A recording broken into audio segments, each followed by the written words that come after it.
today's video is going to be another one of those what-if situations, so prepare. I'm not going to say them. Just, there's a bunch of but, unless this, and this could have happened. Just, it's a video, okay? I can't pinpoint everything. That'd take 24 hours to make, so just let this happen and let it be. If there's a bunch of stuff that happened, then it happened, okay? I can't get everything right. But we're going to do an interesting one today, if you can tell by the title. What if Kevin Durant stayed for the Thunder? With the Thunder. I think he wouldn't do a long-term deal. I think he would have done a 1-and-1. That's what I was expecting him to do. I thought he would do a 1-year deal with a second-year option, just to give him one more shot. Like, hey, look, if this doesn't work this year, I'm opting out and I might leave. So prepare. So, I mean, I think that's what he should have done. As I've said, I think going to the Warriors was poorly timed, but he can do what he wants. He's a professional, but that's not what we're talking about today. We're saying, what if he stayed in Oklahoma City? So, starting off, just going to read off the roster here. So, what I'm reading off is the end of the season roster. Well, actually, the whole roster with trades and all that stuff happening, but some of the players were not on the team at the end of the season due to trades, and I will mention that later. But Alex Sabrina, Steven Adams, Samaj Kriston, Norris Cole, Nick Collison, Taj Gibson, Jeremy Grant, Josh Hustis, Ersan Ilyasova, Enes Kanter, Joffrey Laverne, Doug McDermott, Anthony Morrow, Victor Oladipo, Cameron Payne, Andre Roberson, DeMontis Sabonis, Kyle Singler, and Russell Westbrook. So obviously, let's face one thing, Russell Westbrook, if Durant returned, probably would not have had his record-breaking season and have all those triple-doubles. He would have had triple-doubles still, he just wouldn't have 42. Next thing, the trades. Ersan Ilyasova was traded early in the season, so he did not stay there long. There was Norris Cole was signed in the middle of the season. I think that still would have happened. And I think this trade still would have happened even if Durant returned. It was the Taj Gibson trade, Taj Gibson and Doug McDermott to Oklahoma City, and Cameron Payne and Anthony Morrow to Chicago. And the Bulls also sent his 2018 second-round pick.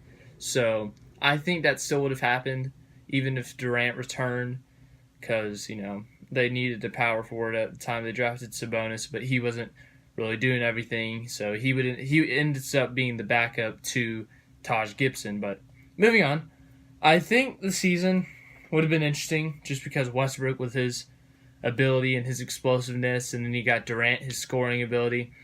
But I think Oladipo would have made it interesting. You got to remember, this Oladipo trade happened. It was Serge Ibaka. He was traded to Orlando for Oladipo and something else, and Serge Ibaka and something else. And Oladipo was in Oklahoma City. This was before free agency. This was before Durant decided to leave Oklahoma City. So it would have happened regardless. So this already happened. Durant hasn't said he's staying in Oklahoma City yet, but let's say that convinces Durant to stay in Oklahoma City. The starting lineup would be Westbrook, Oladipo, Durant, Sabonis, and Adams.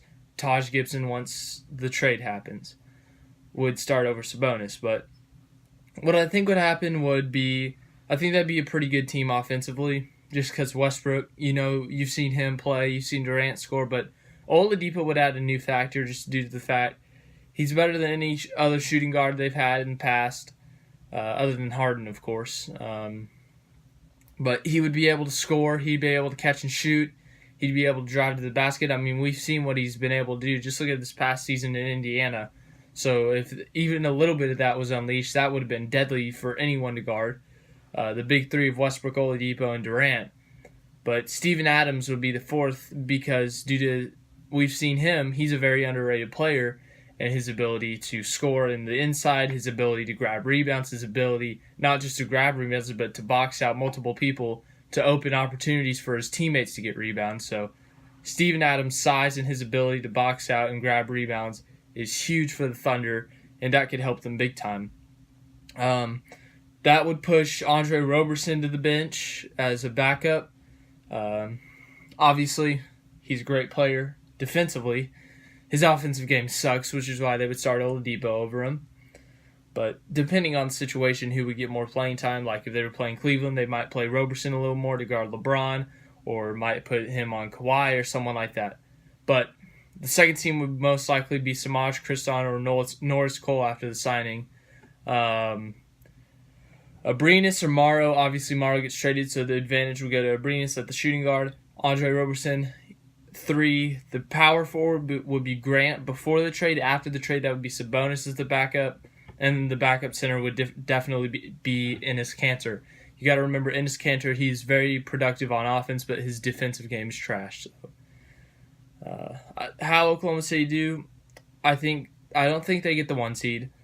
I think they edge out San Antonio for the 2 seed, and that's them going into the playoffs. So going into the playoffs, obviously the Warriors, very hot of a blowing 3-1 lead. That obviously still happened. And the Thunder blew 3-1 lead to the Warriors. So both teams heated up. Golden State trying to get to the rematch with the Cavs, and the Thunder trying to get to a rematch with the Warriors to prove themselves. So I think both teams are very heated up, trying to get revenge on the teams they blew a 3-1 lead to, because they've both become memes now. Or as Stephen A. Smith likes to call it, memes. I think Golden State, they blow through the playoff standings. I completely skipped that. I'm so sorry. I think Oklahoma City jumps from 6 to 2. I think everyone just gets pushed down 1, except for the Grizzlies and Portland. Golden State 1, Oklahoma City 2, San Antonio 3, Rockets 4, Clippers 5, Jazz 6, 7 would be the Grizzlies, 8 would be Portland. Golden State's too much for Portland. They sweep them. Oklahoma City, I don't know why they always struggle with the Grizzlies, so I have had them win in 6. San Antonio beats the Jazz in 5, and the Rockets and Clippers go to 7. And, the Clippers suck. Or not suck, but they always figure out a way to lose, so gave the Rockets the advantage there. So in the second round, it'd be Oklahoma City and San Antonio, Golden State and the Rockets. I think Golden State gets through the Rockets. They don't do it easy, but they get through it in 6 games. Oklahoma City, just like the year before in 2015-2016, they beat the Spurs on the road twice, and because they have home court advantage. So they go up. Actually, no, they go up. Okay, I'm stupid. So they win their first 2 games, and then they win 1 in San Antonio, and then they have to win another in San Antonio. So I can't count. I'm sorry. They win 1 game in San Antonio. Whatever. However they win in 6 games. I'm stupid, okay? But they play Golden State in the Western Conference Finals, and this is what it comes down to. So the Thunder, Heat, want to get revenge on Golden State. The fans are aggravated because Golden State's like, remember what happened last year? Ha, ha, ha, you guys suck. This heats up the Thunder. Westbrook, you've seen him get heated up. I think Durant gets a little fired up. Oladipo wasn't there. I think he embraces the team. Him and Gibson, Adams, he got kicked in the balls a few times by Draymond. So I think this is a very chippy series. But you got to look at the matchups. So Westbrook, Curry, Oladipo, Thompson, Durant, Barnes, Gibson, Green, Adams, Bogut. I'm basing this off the Warriors 2015-2016 roster because they don't have to butcher it now that they don't have Durant. So, matchups. Westbrook, Curry. Westbrook's size. Curry would probably guard Oladipo because he doesn't guard other point guards usually. But Westbrook, Curry. Westbrook is bigger. Westbrook is stronger. But Curry has the outside shot that Westbrook doesn't. So you got to look at the sides for that. Westbrook can get to the paint easier. Westbrook is explosive. Westbrook's a little bit of a better defender. Curry is a much better shooter. And much better shooter. Knows how to make not open shots. Well, he had open shots, but he knows how to make contested shots. I was trying to think of the word. Oladipo, Thompson, I think would be interesting because both players on the teams would be catch and shoot for their team. Oladipo, obviously, super explosive, can dunk all over the place, can do 360s. Thompson's a three-point shooter. He's a great defender. So I think that's pretty even right there. Durant, Barnes, obviously Kevin Durant. Gibson, Green, advantage to Draymond Green. Adams, Bogut, advantage to Steven Adams. So that would be big against the Warriors. I think the Thunder having 2 bigs that could do much better than the Warriors' bigs. Let's say they do get Zaza in free agency and they pick him up. And so their backup will be Zaza Pachulia. Or Festus Ezeli. They still have Ezeli as the backup. So Ezeli or Zaza is the backup. And so going on to the benches, it'd be Samaj Kriston versus Sean Livingston, advantage to Sean Livingston. Ian Clark or Leonardo Barbosa. I think they're both better than Abrinas. Iguodala is slightly better than Roberson just because of his offensive ability. Sabonis and Spates is about even, and then Cancer is better than Ezeli or Zaza, whoever you put in there. So the second unit, it all comes down to Cancer and what he can do on offense, and if the Thunder have to put one of the starters in that second unit so that they don't collapse and get killed by the Warriors bench. So the Warriors bench is big in this series, and the Thunder's size advantage is big, and that's what they would have to use against the Warriors. So obviously, as I said the year before, they blew a 3-1 lead. I think that fires them up, and I think it motivates them. I think that the Warriors, they're obviously trying to get a rematch with the Cavs, but I think the Thunder push through. I think the size gets to them. I think they try to go big most of the time, so they try to put Cantor and Adams in. So your 5 in would be Westbrook, Oladipo, Durant, Cantor, Adams, and I think that gets to the Warriors. Warriors can't keep up with them. I think the Thunder win this series. It'd be 6 or 7 games. The Thunder wouldn't blow through them.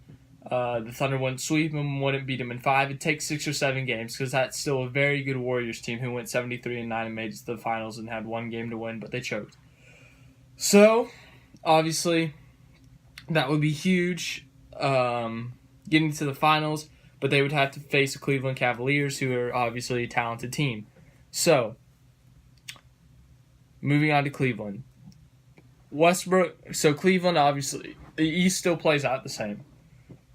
That's what would happen, I think. So you have to remember, Cleveland's defending their championship. They're not just going to roll over and say, oh, Kevin Durant, he's about to get a championship. Yeah, here you go. No. Kevin Durant wants a championship too. Russell Westbrook, that whole team wants a championship. They're hungry. They want a championship bad. So Cleveland still wants to win back-to-back. They want to be like, hey, this is our house. We're going to get the championship. Going off record, Thunder reached 60 wins to get the 2 seed, and Cleveland only had 51 wins. So who do you think has home court advantage? Oklahoma City. So, obviously, got to look at the matchups. Home court advantage is big. I think it'll end up being big in this series, but so, Westbrook against Irving. You got Russell Westbrook, explosive. As I've said, I've described it before, like 2 minutes ago, however long ago that was. Kyrie Irving, deadly, can hit threes, can dribble all around you and get to the bucket. He can do everything. That's a difficult matchup. Roberson, I think you need to get in on these games for some defense on Irving or LeBron. But Oladipo versus J.R. Smith. Oladipo. Durant versus LeBron. That's the matchup we're looking for. Durant, obviously, a scoring master. LeBron, he's LeBron. So, obviously, advantage of LeBron. Just slightly. Gibson and Love. Gibson versus Love. I think you give Love the slight advantage just because he's an all-star. Adams versus Thompson, you give advantage to Adams. So, you got Westbrook versus Irving. They both have their own set of skills. You got Oladipo over Smith. You got Durant and LeBron. LeBron with a slight advantage. Love with the advantage over Gibson, and Adams with the advantage over Thompson. So Steven Adams and Enes Kanter end up being big, not only in the conference finals, but the finals as well. Just due to the fact of their size and their abilities. As I've stated before, Steven Adams is able to box out and able to use his size to get people out of the way so his teammates can get rebounds and so he can get rebounds. So Kanter, obviously, as I said, his offense is incredible. His defense needs much improvement. Adams' offensive end, he gets lobs. He gets a lot of lobs. So what that would mean is that the second team would be Chris Dunn versus Darren Williams. I think Darren Williams' experience gives him the slight advantage. Alex Abrinas versus Kyle Korver. Andre Roberson versus Iman Shumpert, advantage to Roberson. Sabonis against Richard Jefferson. Experience wins in that case, Richard Jefferson. And then you got Enes Kanter against Channing Frye, easy Enes Kanter. So, what that would mean is that I think, once again, you'd have to throw one of the Thunder starters in there to keep that second team alive and not get killed. So maybe take out Oladipo a little early, put Roberson in there for some defense, get Oladipo some rest, maybe put Oladipo in that second team to give Roberson a rest, and then you can do what you want with that. And, yeah. So what the series would come down to, obviously LeBron is pretty hard to stop. He can still score 30 on you even if you double team him. And if he's not scoring 30, he's throwing out 12 assists a game. So he is very hard to stop. And then Durant, you got to stop him if you're Cleveland. And then if you stop Durant, you got to go stop Westbrook. If you stop Westbrook, and you got to stop Durant. And then you got Oladipo, who starts to go off. And then you got all of these factors. So on the Thunder side, you got Westbrook, Oladipo, Durant, Adams on the offensive end that you can't leave open. Well, you can leave Adams open from a distance, but if you leave him open inside, he's going to dunk on you. He's going to get one of the little floaters up there. But if you leave Irving open, he's going to score. If you leave LeBron open, he's going to score. If you leave Kevin Love open, he's going to score. Tristan Thompson, you're not as concerned about. J.R. Smith, you're not as concerned about unless J.R. Smith gets hot. That's an issue. Off the bench, if Kyle Korver gets hot, that's a bad issue. That's a big, fat issue. Jefferson, he's Jefferson. Shumpert, you don't really have to worry about. Darren Williams, it depends. Channing Frye, if he can make his threes, you got to worry about him. But man, thinking about this was tough just due to the fact of the year before.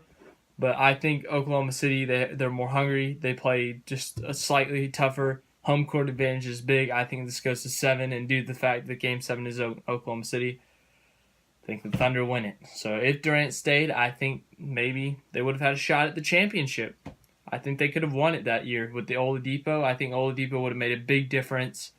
Because you got Sabonis and Gibson now as their power forwards. You got Jeremy Grant if you need him. Westbrook's ability, Oladipo's ability on the offensive end, Durant's ability, Steven Adams' ability to create for rebounds, and his Cantor's offensive ability. If he could have improved his defense, that would have helped a lot. Roberson's defensive ability, Alex Abrinas' shooting. I mean, there's so many things that could have helped. But man, if Durant stayed, what could have been? Thank you for watching. This video took longer than I thought it would take. Sorry about that.